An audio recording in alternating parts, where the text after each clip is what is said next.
Hello everyone and welcome to my physics class. और आज हम पढ़ेंगे क्लास 12 का चैप्टर नंबर 1 जो कि है इलेक्ट्रिक चार्जेस एंड फील्ड्स। तो इससे हम लोग शुरू करेंगे।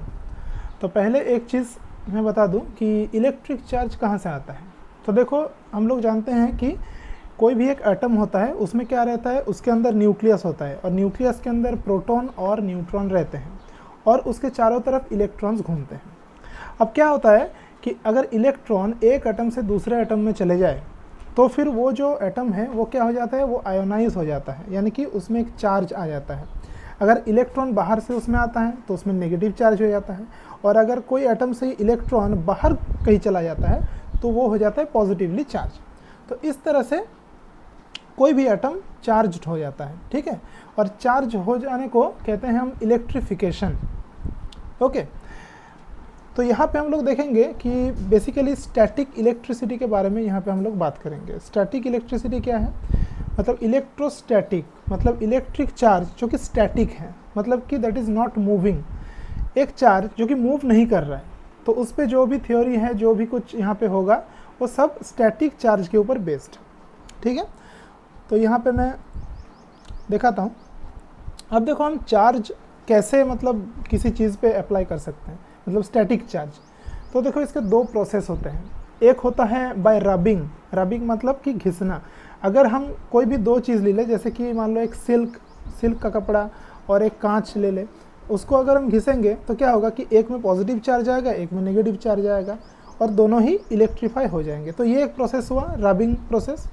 और दूसरा एक प्रोसेस होता है इंडक्शन। इंडक्शन में हम लोग क्या करते हैं कि एक अगर पहले से हमारे पास एक चार्ज बॉडी है, उसको एक दूसरे कोई भी अगर बॉडी के सामने ले जाए तो क्या होगा, उसके सामने तरफ ऑपोजिट चार्ज हो जाता है, ठीक है। तो इसके बारे में बात करते हैं। देखो, तो यहाँ पे है इलेक्ट्रोस्टैटिक इंडक्शन। देखो इंडक्शन कैसे काम करता है। देखो, तो इस डायग्राम को अगर देखोगे तो यहाँ पे देखो, ये एक पॉजिटिवली चार्ज बॉडी है, ठीक है, और ये पहले इसमें कोई भी चार्ज नहीं था। ये एक कंडक्टर हो सकता है, ठीक है। मेनली एक मान लो ये एक कंडक्टर है AB। तो जब भी हम पॉजिटिवली चार्ज ये बॉडी को पास में ले जाते हैं तो क्या होता है कि जो इलेक्ट्रॉन्स होते हैं ये पूरे बॉडी में, वो क्या होता है, इधर आ जाता है, इसके पास आ जाता है। तो ये ए वाला पोर्शन हो जाता है नेगेटिवली चार्ज, और ऑपोजिट वाले पोर्शन में हो जाता है पॉजिटिवली चार्ज, क्योंकि वहाँ पे इलेक्ट्रॉन डेफिशिएंसी हो जाता है, यानी कि कम इलेक्ट्रॉन वहाँ पे रहता है, ठीक है। अब क्या है, अगर हम किसी तरह से ये जो पॉजिटिवली चार्ज है बी पोर्शन में, इसको अगर ग्राउंडेड कर दे या इसको कहीं हटा दे, तो ये जो पूरा बॉडी है ये नेगेटिवली चार्ज हो जाएगा। तो इस तरह से काम करता है इंडक्शन, ठीक है। इसको कहते हैं हम इलेक्ट्रोस्टैटिक इंडक्शन। तो इस तरह से कोई भी एक बॉडी को हम इलेक्ट्रीफाई कर सकते हैं। और रबिंग तो एक मैंने बताया है कि कोई भी दोनों चीज़ को रब कर लो तो उसमें क्या कहते हैं, स्टैटिक इलेक्ट्रिसिटी आ जाता है। जैसे तुम लोग देखोगे कि कोई पेन अगर ऐसे बालों में घिसते हो, ठीक है, तो वहाँ पे अट्रैक्ट करता है कागज़ के टुकड़े को अट्रैक्ट करता है। तो ये भी एक स्टैटिक इलेक्ट्रिसिटी का एग्जाम्पल है। तो देखो यहाँ पे और थोड़ा समझाया गया है, डायग्राम देखें कि इंडक्शन कैसे काम करता है। ये डायग्राम देख लो। देखो, ये वाला पोर्शन को हमने ग्राउंड कर दिया है, ठीक है, यानी कि ये ग्राउंडेड हो गया है, तो ये वाला सिर्फ चार्ज रह गया। तो देखो पूरा ये जो है नेगेटिवली चार्ज हो गया। अब कुछ प्रॉपर्टीज़ देख लेते हैं हम लोग कि चार्ज जो है वो मतलब उसका प्रॉपर्टी क्या है। तो एक जो है वो है एडिटिव नेचर ऑफ चार्ज। इसका क्या मतलब है कि देखो, चार्ज दो प्रकार के हो सकते हैं। एक तो पॉजिटिव चार्ज हो सकता है या तो नेगेटिव चार्ज हो सकता है। तो एक सिस्टम में टोटल चार्ज हम कैसे निकालें, तो उसका प्रोसेस ये है कि बस सिंपली एडिशन कर दो, ठीक है। ये है तो स्केलर क्वांटिटी, तो सिंपली एडिशन कर दोगे तो काम हो जाएगा। जैसे यहाँ पे देखो Q1 Q2 Q3 इस तरह के कुछ चार्ज हैं, तो टोटल चार्ज कितना होगा, बस प्लस कर दो तो आ जाएगा। अब प्लस हो या माइनस हो, सब उसको प्लस करके जो भी रिजल्ट आएगा वो होगा टोटल चार्ज। तो ये हो गया एडिटिव नेचर। अब क्वांटाइजेशन ऑफ चार्ज, ये बहुत ज़्यादा इंपॉर्टेंट है, एग्जाम्स में बहुत बार पूछा गया है। क्वांटाइजेशन ऑफ चार्ज क्या होता है, देख लो। देखो, कोई भी एक बॉडी, उसका जो चार्ज होगा, टोटल चार्ज कितना भी हो, वो आया कैसे है। देखो, वो बेसिकली आया है ट्रांसफर ऑफ इलेक्ट्रॉन से, यानी कि total charge of a body ये क्या हो जाएगा कि एक इलेक्ट्रॉन का जो चार्ज है उसका एक इंटीग्रल मल्टीपल होगा, क्योंकि आधा इलेक्ट्रॉन जा नहीं सकता किसी बॉडी से, है ना, पूरा ही इलेक्ट्रॉन जाएगा, या तो एक इलेक्ट्रॉन जाएगा या तो दो इलेक्ट्रॉन जाएगा, ठीक है। इसलिए total charge of a body is always an integral multiple of electronic charge, ठीक है। देखो यहाँ पे इंटीग्रल मल्टीपल यानी कि क्यू क्या है कि total charge of a body, तो ये हो जाएगा प्लस माइनस एनी। अब प्लस माइनस एनी क्यों, या तो पॉजिटिव चार्ज होगा या तो नेगेटिव चार्ज होगा। और ई जो है यहाँ पे this is called electronic charge, और इसका वैल्यू तुम लोग जानते हो 1.602 इंटू 10⁻⁻19 कूलम, ये SI यूनिट में इलेक्ट्रॉन का चार्ज है। यानी कि क्वांटाइजेशन ऑफ चार्ज का मतलब क्या है कि अगर कोई एक वस्तु है तो उसका जो टोटल चार्ज है वो कुछ भी नहीं हो सकता, कुछ भी चार्ज नहीं हो सकता, उसका एक डिस्क्रीट वैल्यू होगा, डिस्क्रीट मतलब अलग अलग वैल्यू होगा। क्या होगा, वो होगा NE, यानी कि इलेक्ट्रॉनिक चार्ज के एक इंटीग्रल मल्टीपल, ठीक है। तो ये चीज़ याद रखना, ये बहुत ही ज़्यादा इंपॉर्टेंट है, क्वेश्चन बहुत बार आ चुका है। तो इसको कहते हैं हम क्वांटाइजेशन ऑफ चार्ज और डिस्क्रीट नेचर ऑफ चार्ज। अब इससे न्यूमेरिकल क्वेश्चंस भी पूछा जाता है, जैसे ये वाला क्वेश्चन ही देख लो। इसमें कह रहा है कि एक पॉलीथीन पाइप को रब किया है ऊल से और इतना नेगेटिव चार्ज है, तो कितना इलेक्ट्रॉन इसमें ट्रांसफ़र हुआ है। तो तुम लोग क्या करोगे, बस टोटल चार्ज लिखोगे, Q जो है वो इतना है दिया हुआ है और एक इलेक्ट्रॉन का चार्ज है इतना है, तो क्या करोगे, टोटल चार्ज को इलेक्ट्रॉनिक चार्ज से डिवाइड कर दो, तो आ जाएगा कि कितना इलेक्ट्रॉन का ट्रांसफ़र हुआ है, ठीक है। तो इस तरह से न्यूमेरिकल क्वेश्चन शॉर्ट में आ सकता है। फिर देखो है conservation of charge. Conservation of charge क्या है, देखो कोई भी अगर एक हम आइसोलेटेड सिस्टम ले लेते हैं, ठीक है। आइसोलेटेड क्या क्या मतलब है कि वो जो सिस्टम है वो बाहरी दुनिया से कटा हुआ है, that is not connected to the surroundings, मतलब जो होगा, जो इंटरेक्शन होगा, जो भी चार्ज डिस्चार्ज होगा वो सिस्टम के अंदर होगा, ठीक है। तो अगर एक आइसोलेटेड सिस्टम हमारे पास है तो उसके अंदर जो टोटल चार्ज है, यानी कि टोटल जो चार्ज ऐड करके पूरा अगर आता है, अगर बहुत सारे चार्जेस हैं तो उस सबको हम ऐड करते हैं, तो जो टोटल चार्ज होगा वो हमेशा कांस्टेंट होगा, यानी कि एक जैसा होगा, ठीक है। तो यहाँ देखो for an isolated system net charge is always remains constant, तो यही है कंजर्वेशन ऑफ चार्ज, यानी कि charge can not be created not destroyed, ठीक है। बस चार्ज एक जगह से दूसरे जगह जाता है, ठीक है, मतलब बेसिकली जो इलेक्ट्रॉन्स है वो तो डिस्ट्रॉय नहीं हो जा रहा है ना, इलेक्ट्रॉन एक से निकलेगा दूसरे में जाएगा, तो इसीलिए टोटल चार्ज जो है वो हमेशा कंजर्व रहता है, एक में नेगेटिव चार्ज पैदा करेगा दूसरे में पॉजिटिव चार्ज, ठीक है। तो इस तरह से ये काम करता है कंजर्वेशन ऑफ चार्ज। इसके बाद देखो बहुत ही इंपॉर्टेंट एक चीज़ हमारे पास है और वो है कूलॉम्स लॉ इन इलेक्ट्रोस्टैटिक। ये बहुत ही ज़्यादा इंपॉर्टेंट है, ठीक है, बहुत ही ज़्यादा इंपॉर्टेंट। अब कूलॉम का लॉ है क्या, देखो ये कहता है कि अगर दो हमारे पास पॉइंट चार्ज है, एक यहाँ पे पॉइंट चार्ज है, एक यहाँ पे पॉइंट चार्ज है, ठीक है, तो इनके बीच में कितना फोर्स काम करेगा और उस फोर्स का मतलब वैल्यू हम कैसे निकालें, तो इस बारे में बताते हैं कूलॉम्स लॉ। तो कूलॉम्स लॉ का अगर तुम लोग ऐसे मतलब डेफिनेशन अगर पढ़ोगे कूलॉम्स लॉ का, तो ये कहता है कि द फोर्स ऑफ अट्रैक्शन और repulsion between two point charges is directly proportional to the product of the charges, यानी कि जो F है, देखो यहाँ पे इस डायग्राम को देखो, Q1 एक चार्ज है, Q2 एक चार्ज है, बीच में डिस्टेंस है R, और अगर ये अगर लाइक चार्जेस होता है, यानी कि दोनों अगर पॉजिटिव होता है तो क्या होगा, रिपल्सन होगा, और अगर दोनों ऑपोजिट चार्ज होता है तो क्या होगा, एट्रैक्शन होगा, ठीक है। तो प्लस प्लस या प्लस माइनस, ठीक है, इसमें क्या होगा, प्लस प्लस अगर होता है तो रिपल्सन होगा, माइनस माइनस रिपल्सन होगा, प्लस माइनस एट्रैक्शन होगा। तो जो भी हो, तो ये जो फोर्स का वैल्यू होगा वो होगा देखो directly proportional to product of the charges, that is Q1 Q2, और क्या है कि the force is inversely proportional to the square of the distance between them, तो उसके बीच में जो डिस्टेंस है R, देखो इसके साथ इन्वर्सली प्रोपोर्शनल है, इसके स्क्वायर के साथ, ओके। तो अगर हम इन दोनों को एक साथ लिखें, अगर Q1 Q2 और R तीनों अगर वेरिएबल हो तो हम लिख सकते हैं A proportional to Q1 Q2 by R square, और अगर इसको इक्वल टू कर दें प्रोपोर्शनल को तो एक कांस्टेंट से मल्टीप्लाई करना पड़ता है हमको, तो वो है K है वो कांस्टेंट, हमने लिया है K कांस्टेंट, तो K is called a proportionality constant. अब देखो अगर ऐसा यूनिट में हम कैलकुलेशंस करें, यानी कि ये यहाँ पे जो फोर्स है, चार्ज है और डिस्टेंस है, इसको अगर हम ऐसा यूनिट में ले तो क्या होगा कि जो ये जो K का वैल्यू होता है वो ये होता है 1/4πε0, ठीक है। ये जो क्वांटिटी है इसको कहते हैं एप्सिलॉन ज़ीरो। एप्सिलॉन ज़ीरो मतलब कि इसको कहते हैं हम परमिटिविटी ऑफ फ्री स्पेस। देखो यहाँ पे लिखा है epsilon zero is called absolute permittivity of free space, ठीक है, या फिर परमिटिविटी ऑफ फ्री स्पेस भी कह सकते हो। Zero zero denote free space basically, vacuum, ठीक है। तो मतलब कि दो अगर पॉइंट चार्ज है उसके बीच में अगर हम एट्रैक्शन और रिपल्सन फोर्स देख रहे हैं तो वहाँ पे हम एप्सिलॉन ज़ीरो ये जो है इसका इस्तेमाल करेंगे। अगर दोनों चार्ज अगर मान लो फ्री स्पेस में नहीं है, कोई एक मीडियम के अंदर है, तो उसके अंदर हम सिर्फ एप्सिलॉन लिखेंगे, ये ज़ीरो नहीं देंगे, यानी कि उस मीडियम का जो परमिटिविटी है वो हम लिखेंगे। तो देखो अब यहाँ पे ध्यान देने वाली बात ये है कि एक चीज़ वैल्यू जो है तुम लोग को याद रखना पड़ेगा, और वो है ये 1/4πε0 का वैल्यू, क्योंकि न्यूमेरिकल क्वेश्चंस में ये मतलब ज़रूरी होगा कैलकुलेशन करने के लिए। तो इसका जो वैल्यू है वो है 9 × 10⁹ न्यूटन मीटर स्क्वायर पर कूलम स्क्वायर। ये बहुत ही ज़्यादा इंपॉर्टेंट है, देखो मैंने मार्क किया हुआ है स्टार में कि ये वैल्यू ज़रूर याद रखना है। और देखो यहाँ पे दूसरे तरीके के क्वेश्चन आ सकते हैं कि एप्सिलॉन ज़ीरो का डायमेंशन निकालो, ठीक है। तो डायमेंशन मतलब उतना आता नहीं है लेकिन फिर भी मतलब कर सकते हो, ठीक है। लेकिन हाँ 1/4πε0 जो है इसका वैल्यू ज़रूर याद रखना होगा। तो ये हो गया एसआई में।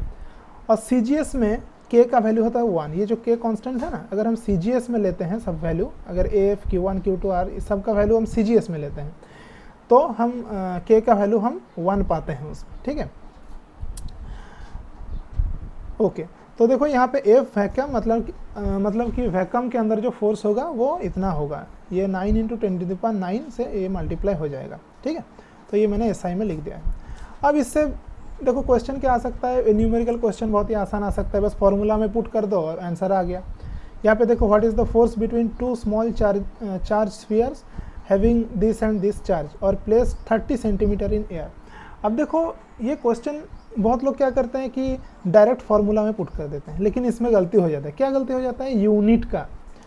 अब देखो यूनिट कोई एक यूनिट में हमको कन्वर्ट करना रहता है, ठीक है। या तो एसआई में तुम कैलकुलेशन करो या तो सीजीएस में कैलकुलेशन करो। जनरली हम एसआई में कैलकुलेशन करते हैं।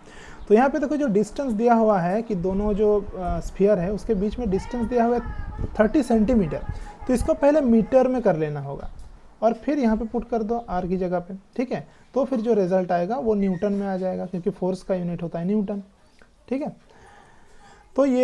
तो ये कन्वर्शन ज़रूरी है, ठीक है। कोई एक तरह के यूनिट में ज़रूर उसको कन्वर्ट कर लेना होगा। अब देखो unit of charge. Unit of charge क्या है कि चार्ज का यूनिट ये बेसिकली होता है कूलम, ठीक है। Unit of charge is called coulomb, ठीक है। तो देखो ओके, तो वो हो गया SI unit. SI unit of charge होता है कूलम। और सीजीएस यूनिट क्या होता है, वो हम कहते हैं इलेक्ट्रोस्टैटिक यूनिट, यानी कि ESU, ठीक है। तो सीजीएस है ESU, इसको स्टैट कूलम भी कहते हैं। देखो इसमें लिखा हुआ है स्टैट कूलम, ठीक है। और 1 coulomb equal to 3 × 10⁹ stat coulomb, ये याद रखना पड़ेगा, ठीक है। तो दिस मस्ट बी रिमेंबर्ड, इसको ज़रूर याद रखो। और एक और यूनिट भी है जो कि कहता है इलेक्ट्रोमैग्नेटिक यूनिट, यानी कि EMU। तो 1 कूलम इक्वल टू 1/10 EMU, तो ये भी याद रखो, ठीक है। ये दोनों एग्जाम में आ सकता है बिल्कुल शॉर्ट क्वेश्चन के तौर पे, ठीक है। तो कूलम और स्टैट कूलम, ठीक है, ये होता है एक चार्ज का यूनिट। अब देखो रिलेटिव परमिटिविटी क्या है, और इसको हम डाइलेक्ट्रिक कांस्टेंट भी कहते हैं, ठीक है। तो देखो अभी जो फॉर्मूला मैंने बताया था कूलम्स लॉ का, ठीक है। तो कूलम्स लॉ का देखो ये है फोर्स का फॉर्मूला। यहाँ पे देखो एप्सिलॉन लिखा हुआ है। एप्सिलॉन यानी कि अगर Q1 और Q2 को एक मीडियम में है तो उस मीडियम का जो परमिटिविटी है उसको हम कहते हैं एप्सिलॉन, ठीक है। और अगर वैक्यूम में है दोनों चार्ज तो हम लिखते हैं एप्सिलॉन ज़ीरो, है ना। तो अगर हम फोर्स का वैल्यू वैक्यूम में देखें और फिर कोई भी मीडियम में देखें और उन दोनों को अगर हम डिवाइड कर दें, मान लो दो चार्ज है, ठीक है, तो पहले उसको वैक्यूम में रखें यानी कि फ्री स्पेस में, फिर उसका फोर्स कैलकुलेट किया, फिर हम उसको कोई एक मीडियम में रख दें, कोई भी एक मीडियम, मान लो वाटर के अंदर रख दिया, तो उसमें हम कैलकुलेट करें फोर्स, फिर उन दोनों को डिवाइड अगर कर देते हैं, देखो तो क्या होगा, बाकी सारा चीज़ कट जाएगा, सिर्फ रह जाएगा एप्सिलॉन/एप्सिलॉन ज़ीरो। तो ये जो है एप्सिलॉन बाई एप्सिलॉन ज़ीरो, इसको हम एप्सिलॉन आर सफिक्स आर से डिनोट करते हैं, आर फॉर रिलेटिव, ठीक है। तो ये जो एप्सिलॉन आर है इसको हम कहते हैं रिलेटिव परमिटिविटी। इसका एक और नाम भी है, इसको कहते हैं हम डाइलेक्ट्रिक कांस्टेंट, ठीक है। तो डाइलेक्ट्रिक कांस्टेंट ऐसे कैलकुलेट होता है कि अगर हम इन दोनों फोर्स को डिवाइड कर दें तो हमको मिल जाता है रिलेटिव परमिटिविटी या डाइलेक्ट्रिक कांस्टेंट, ठीक है। अब देखो कूलम्स लॉ जो है उसका वेक्टर फॉर्म थोड़ा सा देख लेते हैं, क्योंकि देखो जो फोर्स होता है वो एक वेक्टर क्वांटिटी है, तो उसका डायरेक्शन होगा, मतलब किस डायरेक्शन में फोर्स काम करता है वो जानना ज़रूरी है। अब देखो दो अगर पॉइंट चार्ज है तो उसके बीच में जो भी अट्रैक्शन या रिपल्सन होगा वो लाइन ज्वाइनिंग जो करता है दोनों चार्ज को उस डायरेक्शन में काम करता है, मतलब एक चार्ज है दूसरा चार्ज है, उसके बीच में जो लाइन बनेगा, ठीक है, उस लाइन के अलोंग वो फोर्स काम करेगा। तो यहाँ पे वेक्टर फॉर्म अगर देखें, इस डायग्राम को अगर देखोगे तुम लोग तो देखो यहाँ पे इधर F12 एक फोर्स दिया है, ये F21, क्योंकि देखो दो चार्ज अगर है तो ये जो चार्ज है इसके ऊपर एक फोर्स देगा, ये जो चार्ज है इसके ऊपर एक फोर्स देगा, और दोनों फोर्स बिल्कुल इक्वल होगा, ठीक है। तो इसीलिए देखो F यहाँ पे देखो जो नोटेशन यूज़ किया गया है कि F12 is the force on charge Q1 due to charge Q2, यानी कि Q1 के ऊपर चार्ज Q2 की वजह से, ठीक है, तो ये डिनोट किया है। सिमिलरली F21 भी हम डिनोट करेंगे। तो यहाँ पे दोनों फोर्स बिल्कुल इक्वल होगा और इक्वल टू दिस होगा, ठीक है, कूलम्स लॉ के अनुसार। और यहाँ पे जो R12 है this is the unit vector from Q1 to Q2, मतलब फोर्स जिस तरफ काम करेगा उस तरफ अगर हम यूनिट वेक्टर लेते हैं, जैसे देखो यहाँ पे इधर एक A से B की तरफ एक यूनिट वेक्टर लिया है R12, फिर B से A की तरफ यूनिट वेक्टर लिया है R21, तो जिस तरफ काम करेगा उस तरफ का डायरेक्शन हम देंगे यहाँ पे, ठीक है। तो इसलिए देखो F12 इसको हमने लिखा है इस तरह से 1/4πε0 Q1 Q2 बाई R², तो इस तरह से काम करता है, ठीक है। अब हम क्या करेंगे कि तो ये जो हो गया ये हो गया Coulomb's law in vector form, तो क्योंकि वेक्टर है, और देखो F12 equal to minus F21 होता है ना, यानी कि इसके ऊपर जो चार्ज लगता है और इसके ऊपर चार्ज लगता है उसका डायरेक्शन ऑपोजिट होता है।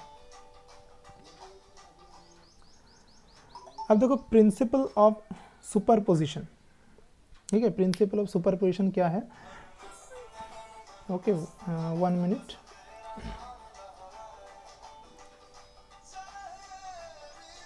एक मिनट।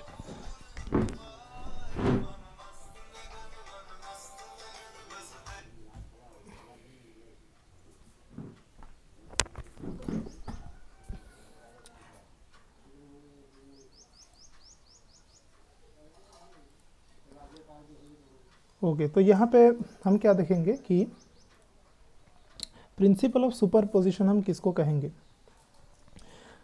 तो बेसिकली अगर हमारे पास बहुत सारा चार्ज है, ठीक है, तो यहाँ पे देखो जैसे Q1 है, Q2 है, Q3 है, ऐसे Qn तक अगर चार्ज है, और ये Q1 जो चार्ज के ऊपर ये जो Q2 Q3 ये सब जो फोर्स एक्ट कर रहे हैं, मान लो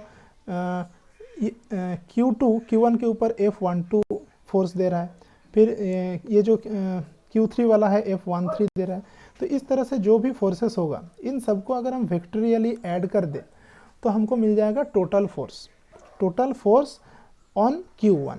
तो इस तरह से हो जाता, इसको कहते हैं हम प्रिंसिपल ऑफ सुपरपोजिशन, यानी कि टोटल फोर्स जो निकलता है, ठीक है, वो क्या होता है कि इंडिविजुअल जो भी चार्जेस हैं वो एक चार्ज के ऊपर जितना भी फोर्स देता है उन सबको हम वेक्टोरियली ऐड कर देते हैं। तो देखो F1 equal to this, F1 क्या है, total force on charge Q1, ठीक है, तो F12 F13 ऐसे करके F1n ये सबको अगर वेक्टोरियली ऐड कर दे तो total charge on this Q1, total force on this Q1 charge ये हम पा लेंगे, ठीक है। तो इस तरह से हो जाता है superposition of principle of superposition इसको कहते हैं, ठीक है।